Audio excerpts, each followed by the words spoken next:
Hey everybody, how's it going? So it's Monday afternoon, back in the shop after a holiday weekend. Staying late in the shop today because I want to do a little personal project. Now I don't often get to work with epoxy. It's really fun. I'm not that great at it. I've only done a few pieces. But I was completely inspired by a guy up in Canada. It's I'll put a link to his website, his YouTube page and Instagram. He does amazing work. It's like Yukon Outdoors or something like that. I should have looked it up, but anyway, he does these amazing river tables, and he uses rocks and shells and all kinds of cool things in his river table. So I'm gonna completely plagiarize that from him.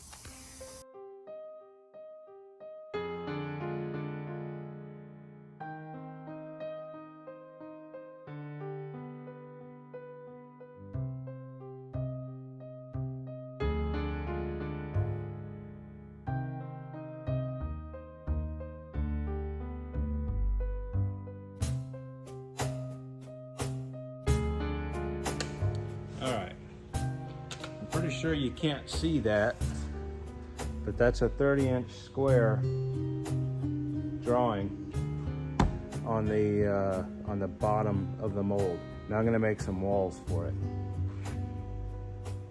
Hey, and just a note, the guy that inspired me to do this style, it's Natures_Workshop. Natures_Workshop.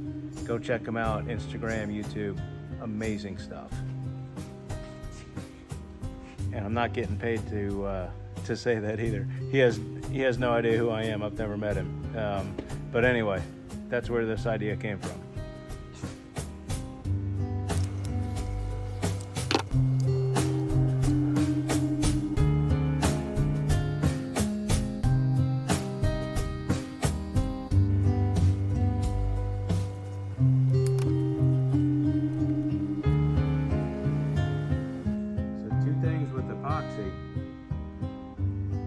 If you've done it before and you're watching this, you know this from experience probably.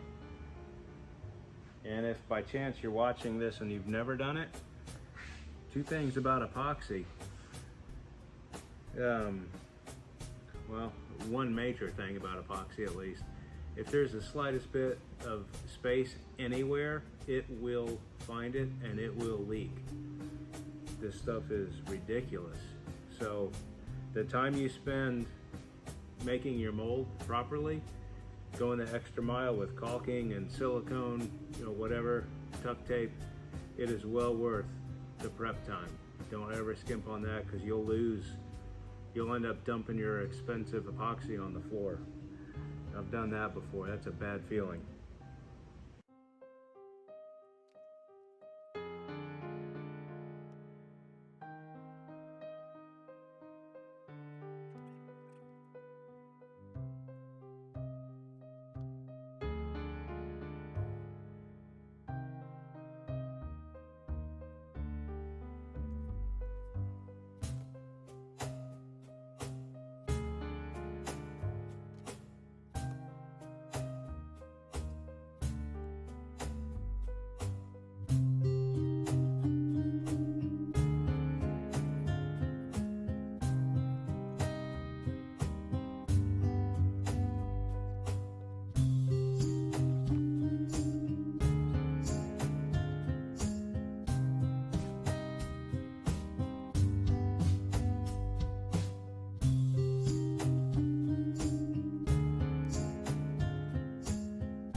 Well, this is harder than it looks.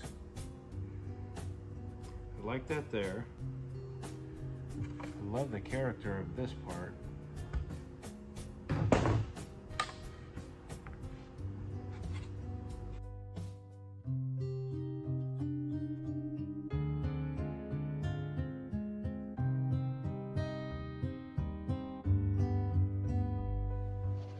All right, real quick before I run out of battery, this is what I got. I found this another another bag full of goodies. And every bit of this stuff that's in here came from Kennebunkport, the shoreline of Kennebunkport, Maine. So all this stuff is authentic. Even have a couple of the famous heart-shaped stones. If you haven't ever seen that, it's amazing that the waves would form a stone like that. But that is 100% natural. I found that kayaking on a river that goes into the ocean right there in the middle of Kennebunkport, Maine. So all this stuff is authentic, except for the cypress wood, of course, that comes from that came from Florida. But I'm gonna leave it rough so it just looks like, you know, driftwood or whatever would be laying in the sandy bottom. So I kind of got it laid out here, and I think that's pretty cool. I mean, I'm no expert, but I think that's kind of neat. So anyway, that's where I'm going to leave it for now. See you in the morning.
You know what? Hang on. Hang on, I can't do it yet. Yeah, I may need several. Gotcha. Because I'm just gonna weight all these pieces of wood down.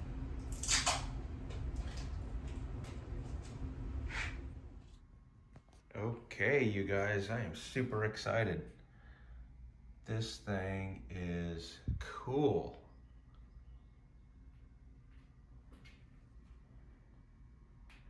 And good news, it's already B stage. So I'm gonna go ahead and pour the rest of it and fill it on up.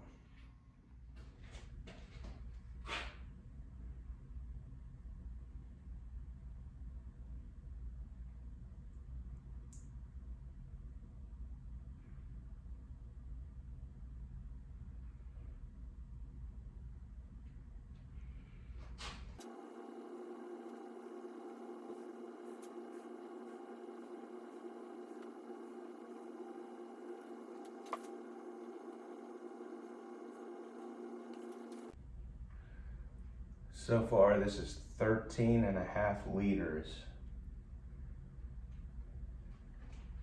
of resin.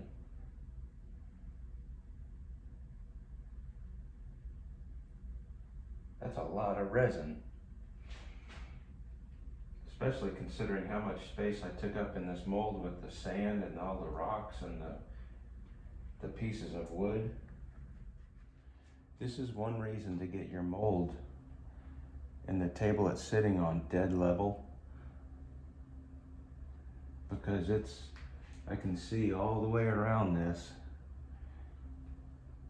I've got an equal 1/8 inch 3/16 all the way around that to the top.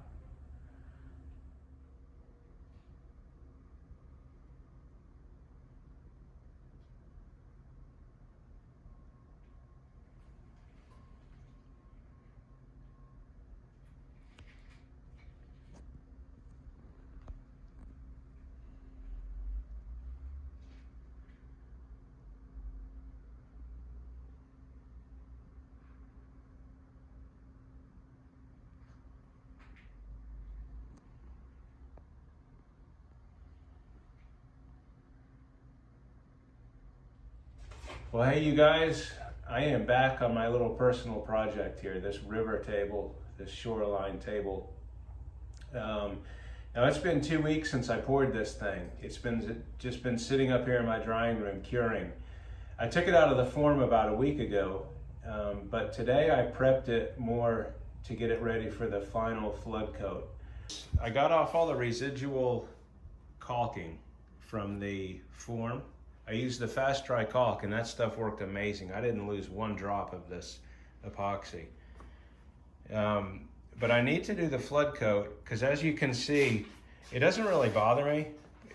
I think it looks kind of cool actually, since I'm mimicking, you know, a shoreline or water. But you can see in the light there, it's kind of ripply.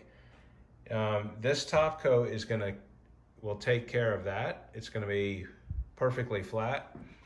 But also on the edges where the sand is. Now the sand it's completely encapsulated in epoxy, but you can see there's just a few little pits in it here and there. So the flood coat will take care of all of that as well. And this thing is so cool. I'm very excited about it. Look at that. It's like you're actually looking in the water. But so anyway, I did that. I got rid of the rest of the residual caulk. You can see here I kind of sanded a little tiny bit already. But I'm going to wipe it down with lacquer thinner to get off any oil or any contaminants that have landed on this since it's been sitting up here. So I'm going to wipe it down with lacquer thinner, and then I'm going to hit it with 91% alcohol. Let that completely dry. Then I'm going to sand it just to give that top coat a bite. I don't have to polish it, just sand it so that I can get a good mechanical bite on it. And then I'm gonna mix up and pour this top coat.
And Stone Coat recommends that you kind of chop it like this, and that takes any pattern out of your pour. And it'll help level it.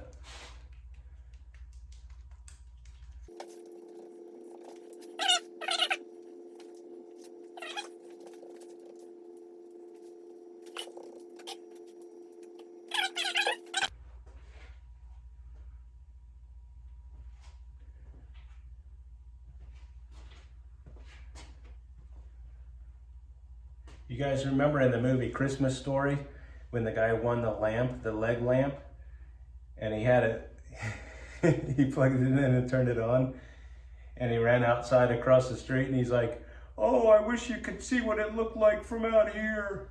That's exactly how I feel about this. I wish you guys could really see this.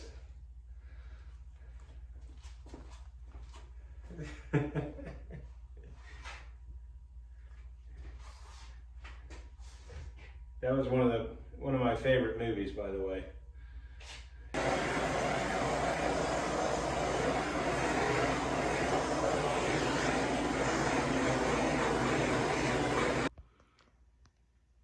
Check that out. Look at that.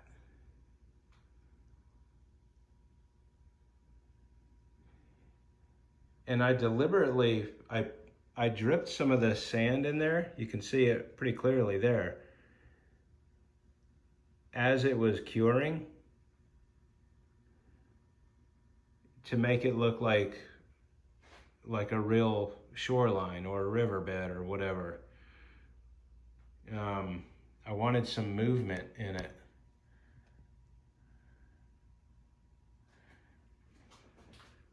This stuff is incredibly clear.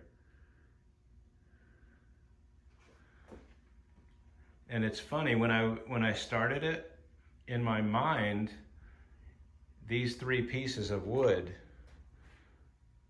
were gonna be kind of the highlights of it. So I picked out really pretty cypress and I was real particular with it. But as it turned out, they're just kind of a supporting role, really. I mean, you would never know it was cypress wood to begin with. It could be anything, but it sure does look authentic. And again, all of this stuff, with a few exceptions, every single rock and every single piece of like little pieces of driftwood, those shells, all this stuff came from a river in Kennebunkport, Maine. Those three pieces of cypress I got down in Destin, Florida.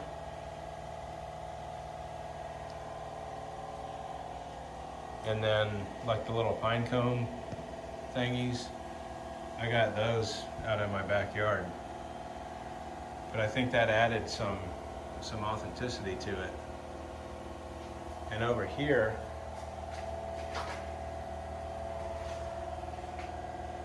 I have some of the little pine needle things just kind of floating in there.